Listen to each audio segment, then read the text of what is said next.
Here's Fisk. And the wind blowing out. We've had 3 homers tonight, all to right field or center field. Carbo's was to dead center. The other 2 to right. There's a ball.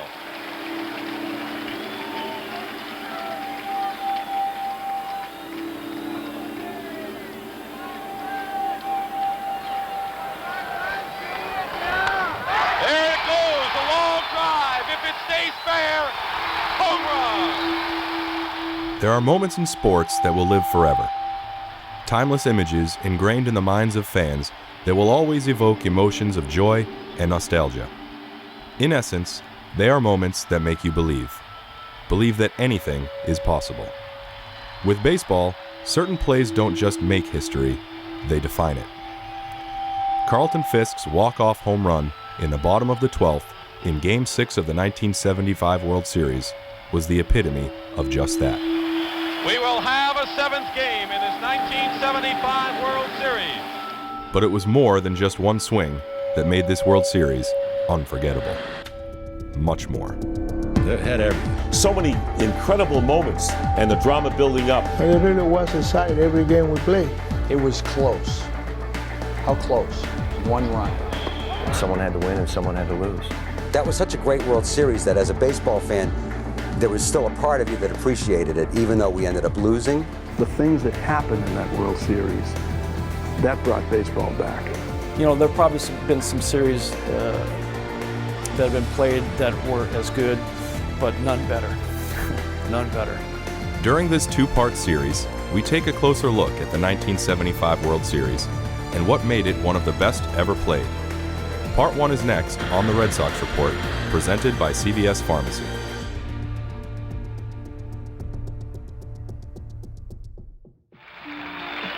Batting fifth in center field. Number 19, Fred Lynn. You know, the Red Sox were surprise winners that year because you remember 1975 was the year, when free agency was starting to blossom and the Yankees signed Catfish Hunter, who was the great pitcher with the A's, and everyone said, hey, the Yankees have this thing done.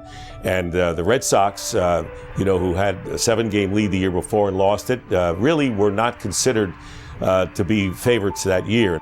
In the early 1970s, baseball had been dominated by the Oakland Athletics, who won 3 World Series in as many years. In 1975, the underdog Red Sox made short work of the defending champs in the League Championship Series, defeating the A's 3-0. I think before we got to the series, I think you have to go back and look at the series that we had against Oakland, because no one thought that we were going to go at that and take 3 in a row from Oakland. We took 3 in a row from Oakland. And if you think about the team that Oakland had on the field at that time, you never would have thought that the Red Sox walk in and take 3 out of Oakland. It's over! It's over! The Red Sox win the pennant! They defied everybody! They won the division title! A young team that never gave up! A clean sweep of the Athletics gave the Sox momentum heading into the World Series, but still, not a lot of respect. Representing the National League was the Cincinnati Reds, a veteran club that won 108 games that year and fielded a powerhouse lineup known as the Big Red Machine. We were heavy underdogs. I don't know what the Vegas odds were, but it had to be heavily favored to them. We really weren't supposed to be able to compete on the field. And they're saying this will probably go in 4 games and they'll just roll right over us. It was all about, the Big Red Machine. It was about Rose and it was about Morgan. Best manager ever. And Johnny Bench and Tony Perez. Conception, and go on and on with the players they had. So, we're just lucky to be in it. We're glad to be there, but the Reds are probably going to crush us. I think that was the opinion of most baseball experts, a lot of sports writers, and probably deep in their hearts, many of the fans. I don't care what the press says or what any part of the media says. We really felt good about ourselves, and we were sizing them up. I know we was the underdog, but I know we have a team we can beat anybody. We weren't awed by those guys. I mean, we went through Reggie Jackson and the guys. So, we beat one great team already. So they were just next on our list. The difficult task of beating the Big Red Machine was only made tougher for the Sox with the absence of Rookie of the Year candidate Jim Rice. Rice was in the midst of a standout year when he was hit by a Vern Rule fastball during the regular season's final week. Here's the pitch by Rule. You can see Jimmy trying to get away. Got his hand right there on the bat. The ball just runs right into him. The broken left wrist would ultimately end his season, a decision Rice did not agree with. I told him, no, can't put me on the disabled list. This is my body. You can't tell me how long it's going to take my body to heal. You know, if I can play with this pain, I can play with this pain. I think they're probably just looking out maybe for me, but I felt like I could look out for myself because I felt like I could play. But they put me on disabled list because it was broken. And during the World Series, I cut the cast off. I cut the cast off when I started shagging balls, but they had already put me on the disabled list, so I couldn't come off the disabled list anyway, so I had the cast put back on after the World Series. With the loss of one of their biggest bats, the Sox would need a stellar Game 1 performance from their ace, Luis Tiant, and he would deliver.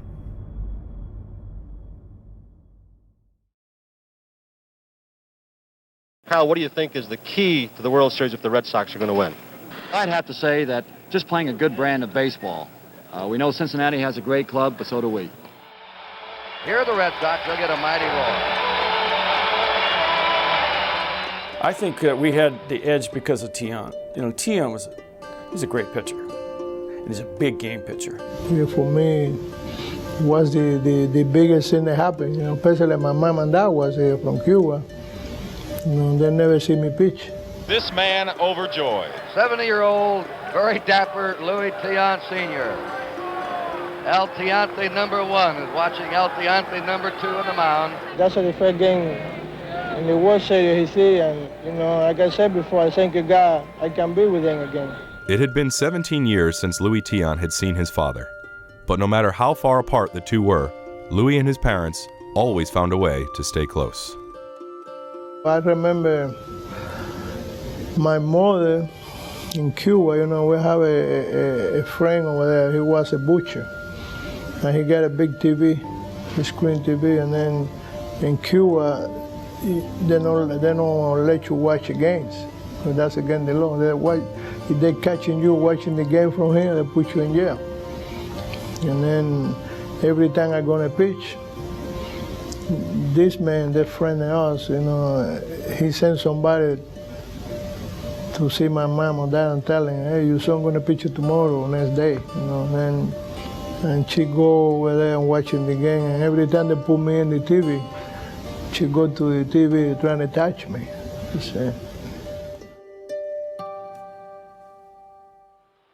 But Luis' mom wasn't the only one who couldn't touch him. With his unorthodox style, Tiant baffled the Reds lineup and threw a complete game shutout in Game 1.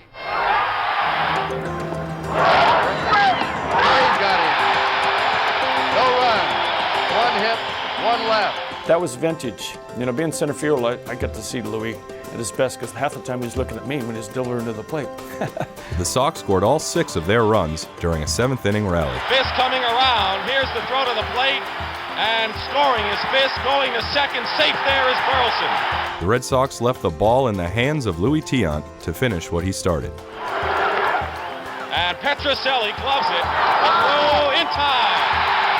And the Red Sox have drawn first blood in the 1975 World Series. Riding high on momentum, the Sox wanted to continue to play their brand of baseball. In an effort to keep a favorable matchup, manager Darryl Johnson decided to give the Game 2 start to left-hander Bill Lee. We're pitching Bill Lee because our scouting reports say that a pitcher of Bill Lee's type has good success against Cincinnati. Number 2, we know that he can hold people as base runners on base very well, and some of their best base stealers are left-handed hitters. And again, according to the reports, we figure that the man has a little bit of an edge over some of our other pitchers. We went out and I was just dealing. I mean, I threw well, I had good stuff, had good command of my breaking ball, changeup. Curveball catches the inside corner. It was a tightly played game, dominated by pitching and defense. To center field, Lynn coming on. He got it! Fine play by Fred Lynn. And a game the Red Sox looked poised to win. A lot of things I remember about that. I remember about pitching game 2 and having the lead and then having a rain delay. Bill Lee taking his warm-ups. He'll be allowed a lot, of course, with the rain delay. And the spaceman has pitched 3 hit baseballs so far. You know, I had a 2-1 lead going in the 9th inning. Don't get any better than that.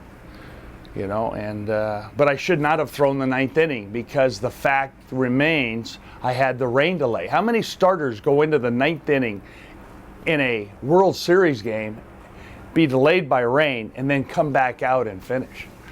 That don't happen. Here's Bench.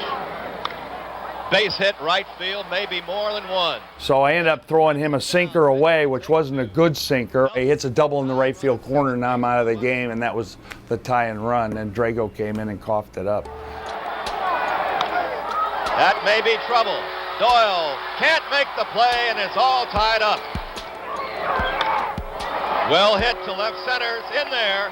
A run will score. Cincinnati would score 2 runs in the top of the 9th to take a 3-2 lead, and Reds closer Raleigh Eastwick sent the Red Sox down in order to end the game.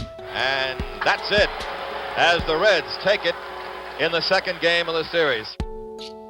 The series was shifting to Cincinnati, not only in location, but in momentum as well. Game 3 would be played at Riverfront Stadium, but not without controversy.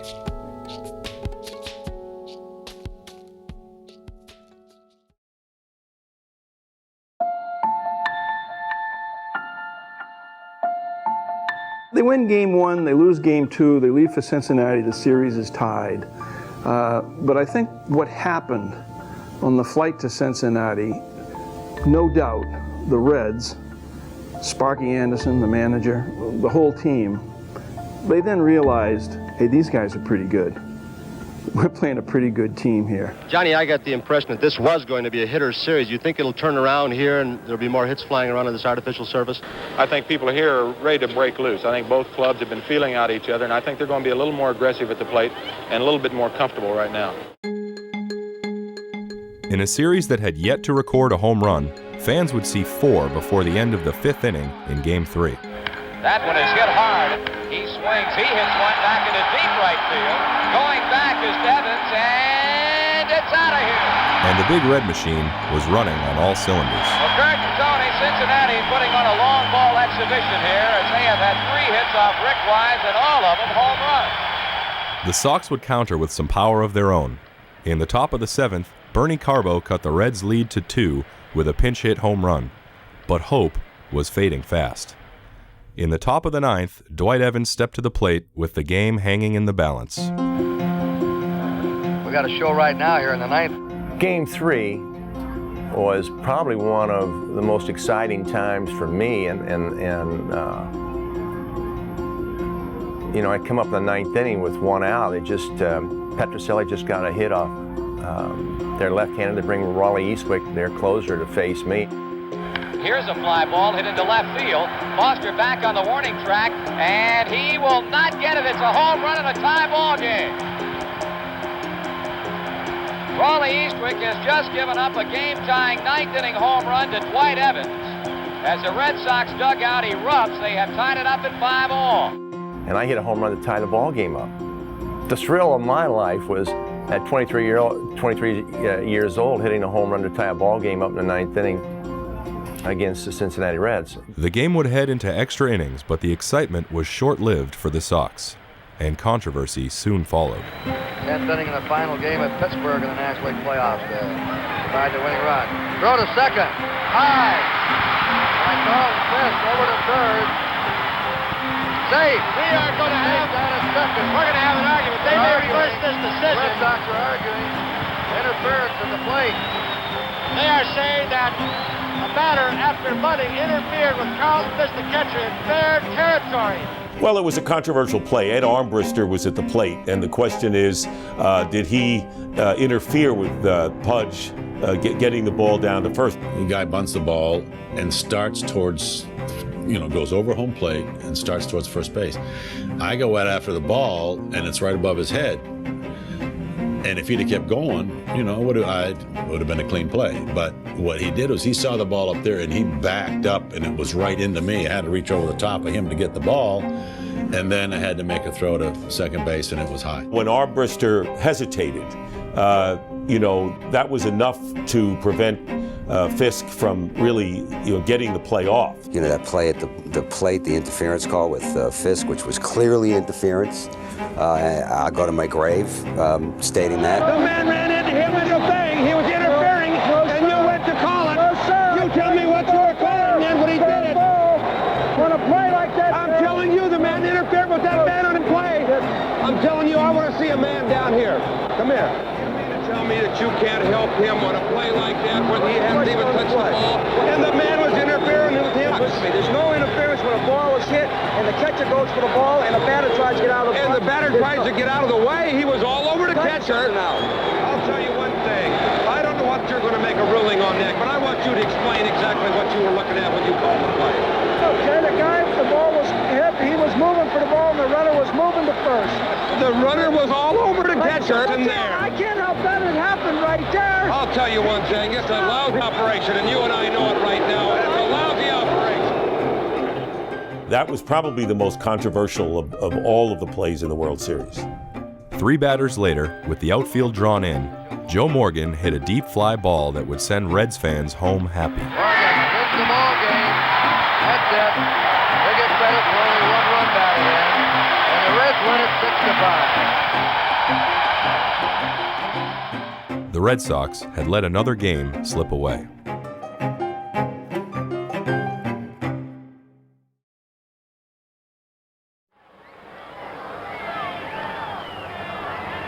Wiggle waggle, now stop.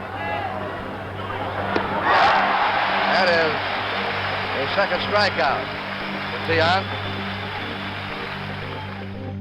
Tiant's year that year was remarkable, but Tiant himself was remarkable. One of the most underestimated games ever played, I think, in World Series history had to do with Louis Tiant. And it was Game 4 in Cincinnati. Fans are going to have some fun watching Louis pitch here tonight. Oh, I tell you, he is something to watch. And it was a game the Red Sox needed to win on the road in Cincinnati, where the Reds were formidable. Let's watch Fisk. Off the handle. Doyle backhands it. Long throw.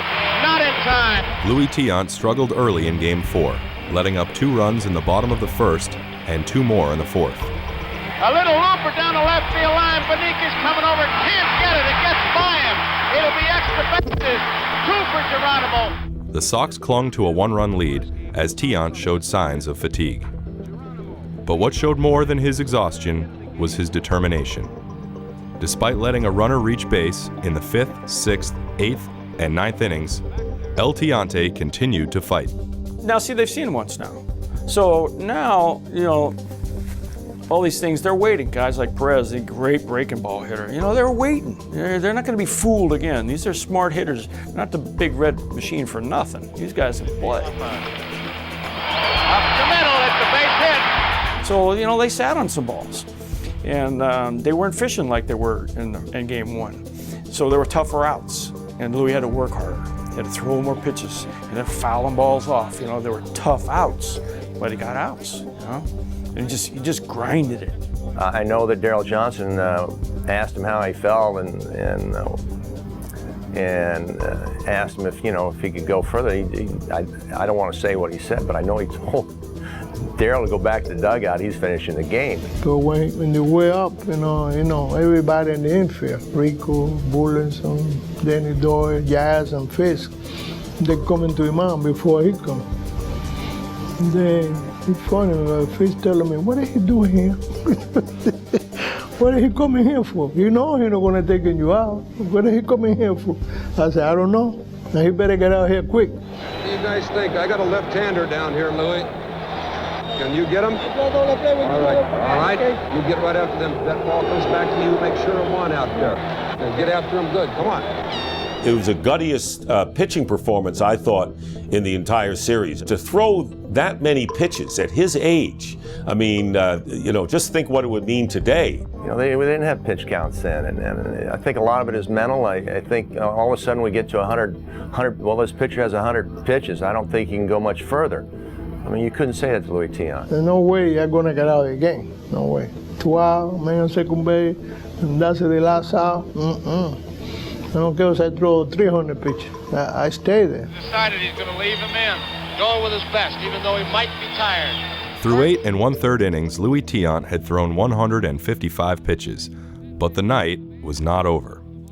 With the winning run on base, the final 2 outs would have to come from the heart of the Reds lineup. And the hitter for Cincinnati will be Ken Griffey. Well, Griffey hit the ball left center a lot, so I was shading him that way, and hit it good.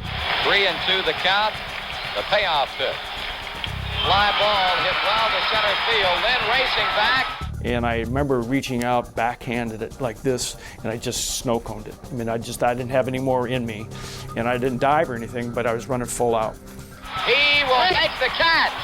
What a catch by Freddie Lynn. Geronimo 3/4 of the way down to third, and Fred Lynn has just turned in the defensive play of the game. Here's a man who has not had a good World Series, Joe Morgan. He is the last reigning hope for Cincinnati to try and keep the 9th inning going. My father used to tell me, you know, when you start it, you finish. You don't think you're going to finish, no start. There goes Geronimo. Pitch is popped up. And that should do it. Yastrzemski and Boston has taken the 4th game of this World Series. In the 9th inning, the Reds' threat goes by the boards as Louis Tiant is mobbed by his teammates. The win tonight ensures that it will go back to Fenway Park. Louis Tiant, Game 4, 1975 World Series, 163 pitches. He willed himself to a win over the Reds in their ballpark.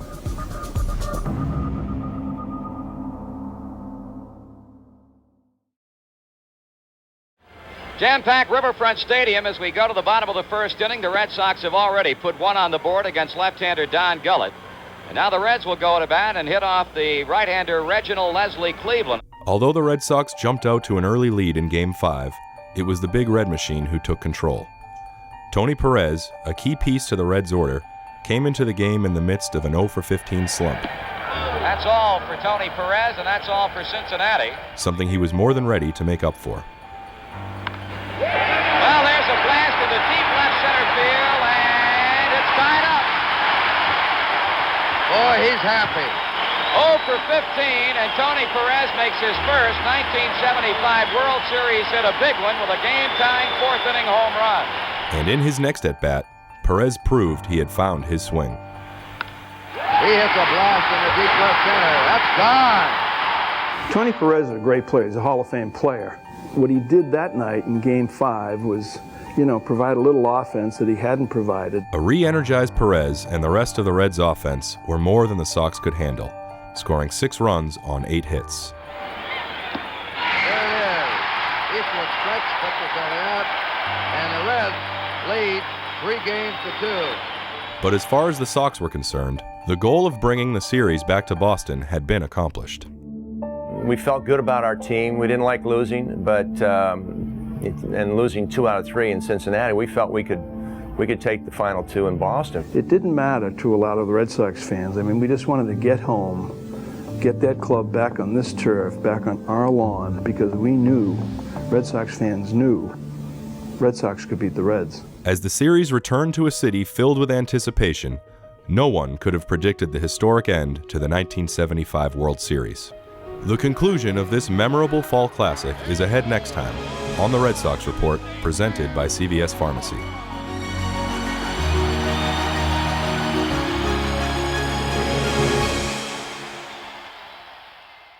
Tony Perez playing first base, and Tony is the cutoff man between home plate and the mound, and Louis comes around third base, and it looks like he's going to be out. So Louis comes running and is starting to yell, "Cut, cut, cut!" So yeah, so Tony cuts the ball, and Louis comes in, and Louis is so concerned about yelling that he misses home plate. Everybody's pushing him back to home plate, and he tags it. So what a character!